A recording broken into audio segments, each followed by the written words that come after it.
Hello friends, Saanvi fashion वर्ल्डमध्ये तुमच्या सगळ्यांचं परत एकदा खूप स्वागत आहे।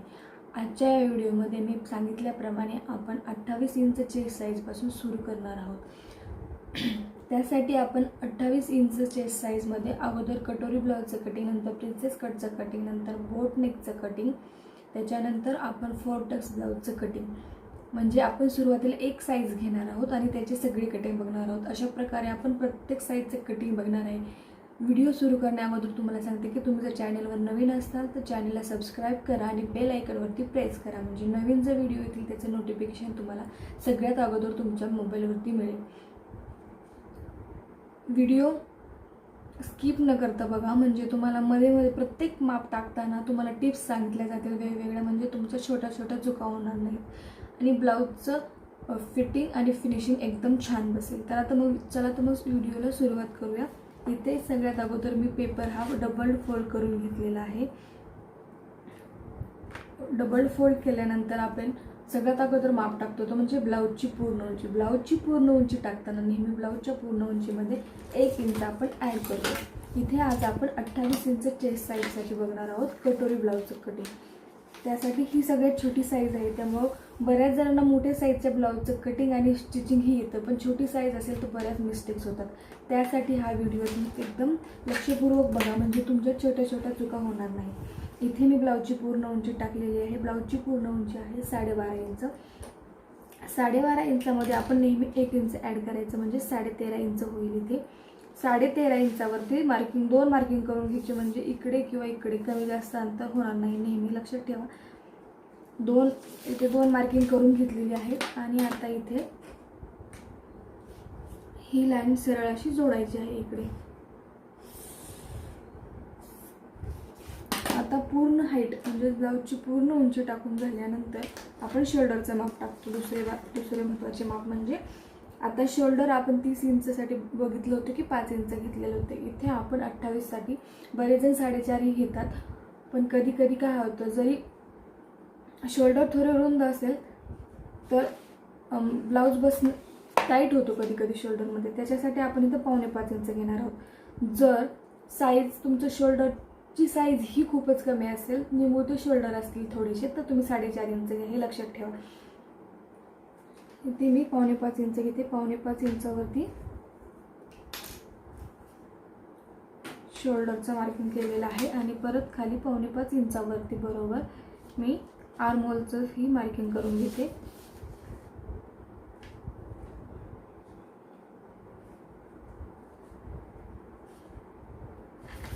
शोल्डर आणि आर्महोलचं मार्किंग करून झालेलं आहे। आता आपण या दोन्हीही लाईन सरळ ड्रॉ करायच्या आहेत। असा इथे बॉक्स करून घ्यायचा आहे। अशा प्रकारे शोल्डर आणि आर्महोलचं माप झालेलं आहे। आता इथे मी 2 इंचावरती घेते गळा रुंदी ही 2 इंचावर घ्यायची आहे 28 इंच चेस्ट साईजसाठी। चेस्ट साईज आहे 28 इंचाचा चौथा भाग होतो 7 इंच। 7 इंचावरती इथे मी छातीचं माप टाकून घेते। पुढे 1.5 इंच शिलाई मार्जिन। इथे कंबर आहे 22 इंच। 22 इंचाचा चौथा भाग होतो 5.5 इंच। 5.5 इंचमध्ये पाठीमागच्या टक्ससाठी आपण 1 इंच ॲड करतो, म्हणजे 6.5 इंच होतं। पाठीमागचे टक्स देतो त्यासाठी 1.5 इंच शिलाई मार्जिन। आता ह्या दोन्ही लाईन सरळ जोडून घ्यायच्या आहेत। या लाईन जोडून झाल्यानंतर आता आपण फ्रंट नेक टाकणार आहोत। ही आपली बॅक साईड असेल, फ्रंट साईड, दोन्ही माप आपण एकत्र टाकणार आहोत। त्याच्या अगोदर तुम्हाला मी आर्महोलचा शेप काढून दाखवते। आपल्या एका ताईंची खूपच कमेंट येत होती की आर्महोलचा शेप त्यांना जमत नाहीये, तर आर्महोलचा हा कर्व आहे, त्याने तुम्ही मला इथे आर्महोल करून दाखवा। इथे आपण घेतो 1.25 इंच बॅक साईडला आणि 1.25 इंच इथे, 1.25 इंच आणि 1.25 इंच दोन्ही मार्किंग करून घेते आणि त्याच्यानुसार तुम्हाला मी दाखवते। हे बघा, असा ठेवून घ्यायचा आहे। आर्महोल जर खाली असेल थोडासा तर असा कर्व त्याच्या हिशोबाने, या मार्किंगच्या हिशोबाने आपण हा आर्महोल कर्व ॲडजस्ट करायचा आहे। आता इथे बरोबर असा आर्महोल ठेवून घ्यायचा आहे.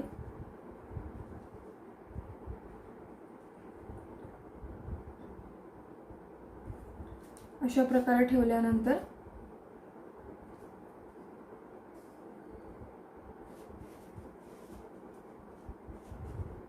ॲडजस्ट करायचं आहे व्यवस्थित की कसा बसेल. आता असं ठेवल्यानंतर असं जोडून घ्यायचं आहे या फ्रेंच आर्क कर्वच्या साहाय्याने. आता आतील शेप ही तसाच द्यायचा आहे.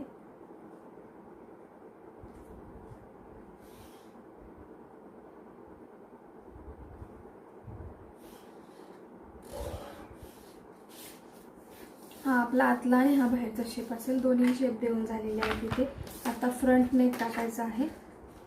फ्रंट नेक आहे 5.5 इंच. 5.5 इंचावरती फ्रंट नेकचं हे करायचं, मार्किंग करून घ्यायचं. आणि इथे आता इथे मी फ्रंट नेक 2.25 इंचावरती घेते. म्हणजे तुम्हाला पाहिजे तसा घेऊ शकता. थोडासा बाहेरून इथे मी असा रुंद गळा घेतलेला आहे. तुम्हाला कमी पाहिजे असेल तर इथे कमी मेजरमेंट घेऊन तुम्ही मार्किंग करू शकता. मी ते थोडासा रुंद घेतलेला आहे म्हणजे लुक छान येतो थोडासा ब्लाऊजचा. अशा प्रकारे फ्रंट नेकचाही शेप देऊन घ्यायचा आहे. आता आपण ओढणार आहोत कटोरीचे मापे कसे टाकायचे. त्या अगोदर आपण योगपट्टीचे माप टाकणार आहोत. योगपट्टी नेहमी तुम्हाला मी सांगत असते 2.5 इंचाची घ्यायची. इथे 2.5 इंचावरती एक सरळ लाईन ड्रॉ करून घ्यायची आहे. दोन्ही साईडला 2.5 इंच मार्किंग करून घ्यायचं आहे आणि 2.5 इंचावरती लाईन ड्रॉ करून घ्यायची आहे. आता इथे 2.5 इंच टाकल्यानंतर आता इथे कटोरीचे माप टाकणार आहोत आपण. कटोरीचं माप टाकण्यासाठी इथे छाती आहे 7 इंच. 28 इंचाचा 28 इंचाचा चौथा भाग होतो 7 इंच. 7 इंचाचा आपण इथे मेजरमेंट घेत आहोत. 7 इंचाचा आपण तिसरा भाग घेतो. 7 इंचाचा तिसरा भाग तुम्हाला जमत नसेल तर असं टेप 7 इंच आहे याचे बरोबर 3 सरळ भाग करून घ्यायचे व्यवस्थित. म्हणजे तुम्हाला कळेल की 7 इंचाचा तिसरा भाग किती येतो. हे 3 भाग इथे करून झालेले आहेत. तर 7 इंचाचा तिसरा भाग बरोबर 2.25 इंचाच्या आसपास इथे येतो. 2.25 इंच इथे मी घेते. पुढेही 2.25 इंचाला एक रेष कमी एवढ्यावर मार्किंग करून घ्यायचं आहे. आता इथे वरती 2 इंच आणि इथे वरती 2 इंच असे मार्किंग करून घ्यायचं आहे. इथे आपण 7 इंच म्हणजे छातीचा चौथा भाग होता 7 इंच, 28चा चौथा भाग होता 7 इंच. या 7 इंचाचा इथे तिसरा भाग घ्यायचा. नंतर तिसऱ्या भागाच्या पुढेही तेवढंच माप घ्यायचं, फक्त एक रेष कमी घ्यायची आणि वरती 2-2 इंचावरती मार्किंग करून इथे असा आपण एक बॉक्स तयार करून घेणार आहोत.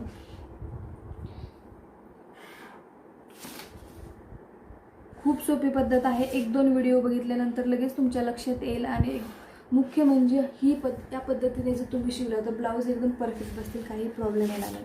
आता इथे आपण हा कटोरीचा शेप द्यायचा आहे. तर हा शेप देताना बऱ्याच जणांच्या चुका होतात की हा शेप नक्की या गळ्यावरती कुठे द्यायचा, इथे किती माप घ्यायची हे कळत नाही.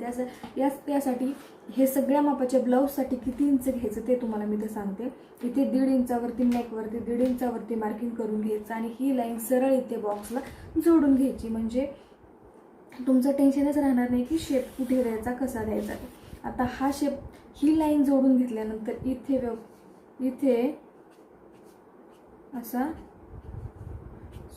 असा व्यवस्थित नीट असा गोल आकारामध्ये शेप देऊन घ्यायचा आहे. असा या लाईन पासून इथे व्यवस्थित असा इथे राऊंड शेप येईल असा शेप द्यायचा आहे. आता हा शेप देऊन झालेला आहे. इथे योगपट्टी आपली असते, क्रॉसपट्टी ती इथे तिरकी असते, त्याच्यामुळे हा शेप इथे 1 इंच वरती मार्किंग करून घ्यायचा आहे आणि हा शेप इथे देऊन घ्यायचा आहे. आता हे आपले कटोरी ब्लाऊजचं कटिंग एकदम व्यवस्थित झालेलं आहे. आता तुम्हाला मी हे बॅक पार्ट आणि हे सेपरेट करून दाखवते. इथे मी नेकचं मार्किंग करून घेते अगोदर आणि हे कटिंग करून दाखवते. दोन्ही पार्ट, हा असेल बॅक पार्ट, हा असेल फ्रंट पार्ट.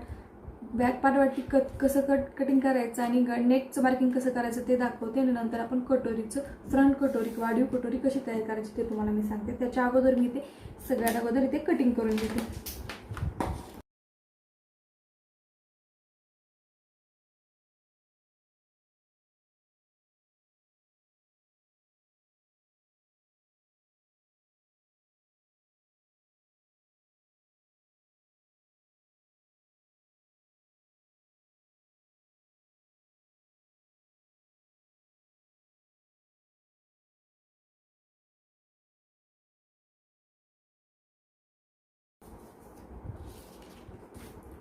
आता हे आपले असतील फ्रंट पार्ट आणि हा असेल बॅक पार्ट. आता बॅक पार्टवरती आपण इथे मार्किंग करून घेतलेलं आहे नेकचं, बॅक नेकचं. आता तुम्हाला नेक केवढा मोठा पाहिजे, तुम्हाला जेवढा मोठा पाहिजे त्या हिशोबाने तुम्ही पाठीमागच्या नेकचे मार्किंग करून घ्यायचं आहे नेहमी. आता इथे मी 9 इंचावरती मार्किंग करून घेते. 9 इंचावरती एक मी मार्किंग करून घेतलेलं आहे. इथे पुढे इथे जरी आपण 2 इंच घेतले असेल तरी इथे 2 इंच घ्यायचं नाही. इथे आपण 2.5 ते 3.5 इंचावरती मार्किंग करून घ्यायचं आहे. मी ते 3.5 इंचावरती मार्किंग केलेलं आहे किंवा 2.5 इंच घेऊ शकता जर तुम्हाला जास्त डीप नको असेल गळा असा तर. पण डीप गळा असेल तर तुम्हाला लुक ही ब्लाऊजचा पाठीमागून खूप छान दिसतो. अशा प्रकारे हाही बॉक्स तयार करून घ्यायचा आहे. ते मी 3.5 इंच घेतलेला आहे थोडासा गळा खोलून दिसण्यासाठी. आणि इथे तुम्हाला पाहिजे तो शेप तुम्ही इथे देऊ शकता. मी इथे राऊंड शेप दिलेला आहे. हा आपला बॅक साईडचा पार्ट तयार झालेला आहे. तर इथे पाठीमागे टक्स कुठे द्यायचे तेही तुम्हाला सांगते. नेहमी टक्स आपले हे शिलाई मार्जिन 1.5 इंच सोडून त्याच्या मधोमध बरोबर ती इथे वरती हा नेक जो असेल त्याच्यावरती हा टक्स गेला नाही पाहिजे. त्याच्या हिशोबाने हा नेक आता इथे आपलं किती अंतर राहते 4.25 इंच, तर आपण इथे 3.5 इंच ते 4 इंचापर्यंत हा टक्स देऊ शकतो. हा झाला पाठीमागचा भाग. आता फ्रंट पार्टचा आपण जो भाग तयार केलेला आहे त्याच्या हिशोबाने आपण हे कटोरी ब्लाऊजचे कटोरीचं वाढीव कटोरी कशी तयार करायची ते तुम्हाला मी इथे दाखवते. त्यासाठी हा एक पेपर घेतलेला आहे मी. तिथे असा हा क्रॉसमध्ये भाग ठेवायचा आहे आणि बाकीचे आता जर तुम्हाला इथं एक टिप देते ते म्हणजे तुम्हाला इथं 28 इंच चेस्ट साईजसाठी जर तुम्हाला ब्लाऊजमध्ये कटोरीमध्ये पफ जास्त हवा असेल तर हे अंतर 1.5 इंचापर्यंत तुम्ही घेऊ शकता. जर पफ कमी एकदम कमी हवा असेल तर 1 इंच वाढवायचं आहे फक्त. आणि मिडियम साईजमध्ये हवा असेल तर 1.25 इंच मार्जिन घ्यायचं आहे. इथे मला मिडियम साईजमध्येच पफ हवा आहे तर मी इथे 1.25 इंच वाढवते. इथे 1.25 इंच बरोबर या सरळ लाईनमध्ये वाढवायचं आहे आणि इथे 1.25 इंच आणि इथे जी मिडलची लाईन आहे त्या लाईनमध्ये बरोबर सरळ 1.25 इंच अंतर वाढवायचं आहे. तर तिन्ही बाजूला 1.25 इंच वाढवून झालेलं आहे. आता गळ्याचा शेप आहे तसा द्यायचा आहे. इथे शिलाईसाठी आपण वाढवणार आहोत, लक्षात ठेवा. इथे शिलाईसाठी वाढवणार आहोत, इकडे वाढवायची काही गरज नाहीये इथे. तर आता हा शेप कसा द्यायचा मी तुम्हाला दाखवते. इथे असा बरोबर याला सरळ याच्या शेपमध्ये येईल असा व्यवस्थित असा इकडे असा वाढवत जाऊन या डॉटला जोडायचा आहे. हा शेप इथे जोडायचा आहे. नंतर हे काढून घेते म्हणजे तुम्हाला कळेल. हा शेप मी काढून घेते आता. नंतर ही लाईन इकडे जोडायची आहे. ही लाईन इथे सरळ जोडायची आहे आणि ही इथे अशी तिरकी क्रॉसमध्ये जोडायची आहे. असा व्यवस्थित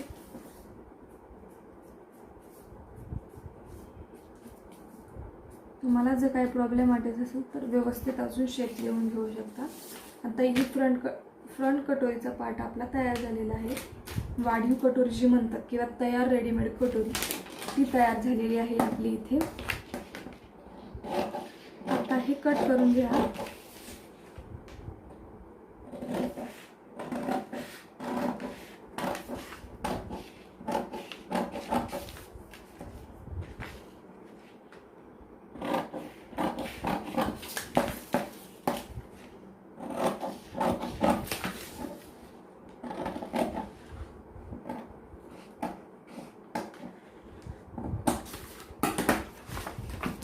प्रकारे ही कटोरी तयार झालेली आहे. त्याला टक्स कसा द्यायचा तेही मी तुम्हाला सांगते.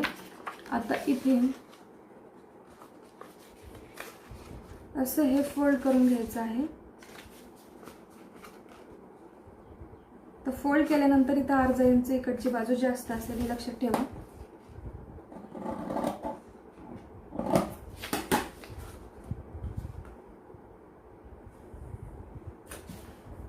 असं फोल्ड केल्यानंतर आता आपण इथं किती 2.25 इंच घेतलं होतं हे माप, 2.25 इंच इथे घेतलं होतं.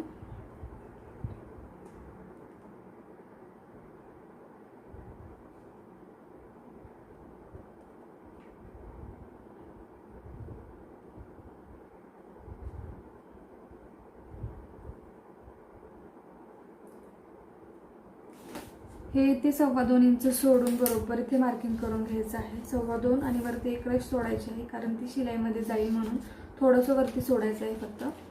आता वरती ते आपण 2.25 ते 2.5 इंचाचा टक्स घ्यायचा आहे. इथे मी 2.5 इंचाचा टक्स घेते. 12 इंच जर तुम्ही हाईट घेतली असेल तर त्याच्यासाठी 2.25 इंचाचाही पुरेसा होतो. मी इथं 2.5 इंचाचा घेते कारण हाईट मी 12.5 घेतली होती 13.5 हाईटसाठी.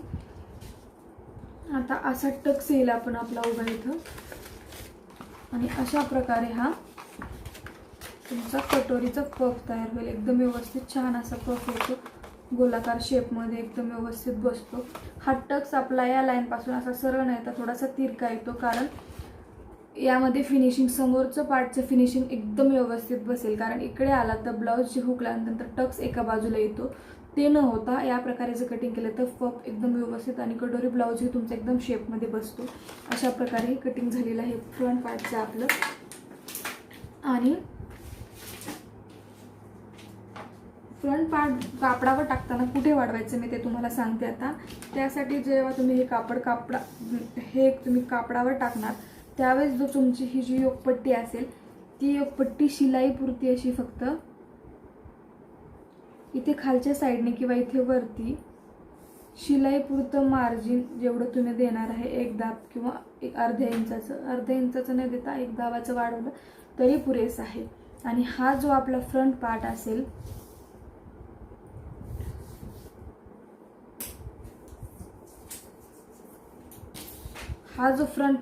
तिथे आपण कटोरी जोडणार आहोत तिथे फक्त शिलाई मार्जिनमध्ये एवढं. आणि इथे खालीही लक्षात ठेवा वाढवायचं आहे, नंतर समोरची बाजू छोटी होते इथेही वाढवायचं आहे. या दोन्ही बाजूने फक्त कापडावरती वाढवायचं हे लक्षात ठेवा. त्यासाठी मी सांगत असते व्हिडिओ पूर्ण बघा म्हणजे तुम्हाला कुठे कसं काय करायचं आहे ते छोट्या गोष्टी लक्षात येईल. असं वाढवल्यानंतर एकदम व्यवस्थित आणि कटोरी अशी केल्यानंतर कट केल्यानंतर समोरची बाजू तुमची अर्धे इंचापेक्षा पाठीमागच्या बाजूपेक्षा अर्धा इंच ही समोरची बाजू मोठी वाटते तुम्हाला. असं वाटतं तुम्हाला ब्लाऊज चुकलेला आहे, पण तसं नाही. जर तुमचा ब्लाऊज समोरचा अर्ध्या इंचाने जर मोठा असेल थोडा तर तो तुमचे जे शोल्डर आहेत ते पुढे येणार नाहीत आणि एकदम फिनिशिंगमध्ये ब्लाऊज बसतील. कारण इथं कटोरीमध्ये तो घातल्यानंतर अर्धा इंच ॲडजस्ट होऊन जातो म्हणून तुमचा ब्लाऊज एकदम व्यवस्थित बसतो. त्यामुळे समोरची बाजू जर अर्ध्या इंचाने जरी मोठी अर्ध्या इंचापेक्षा जास्त नसली पाहिजे, पाव ते अर्धा इंचापर्यंत मोठी असेल तर तुमचा ब्लाऊज एकदम करेक्ट आहे असं लक्षात घ्या. म्हणजे शोल्डर ओघळणार नाहीत. अशा प्रकारे आपलं 28 इंच चेस्ट साईजचं कटिंग झालेलं आहे. पुढच्या व्हिडिओमध्ये आपण याच साईजमध्ये सगळे बाकीचे कटिंग्स बघणार आहोत. त्यासाठी तुम्हाला जर व्हिडिओ आवडत असतील तर लाईक करत जा. लाईक बटन प्रेस करायचं आहे, कमेंट करायचे आहे काय प्रॉब्लेम येत असतील आणि व्हिडिओ शेअर करत जा म्हणजे ज्यांना गरज आहे ते बघतील आणि शिकतील. आणि चॅनलवरती नवीन असाल तर सबस्क्राईब करा आणि बेल आयकॉनवरती प्रेस करा म्हणजे तुम्हाला व्हिडिओचे नोटिफिकेशन आपोआप मोबाईलवर मिळून जातील. Thanks for watching.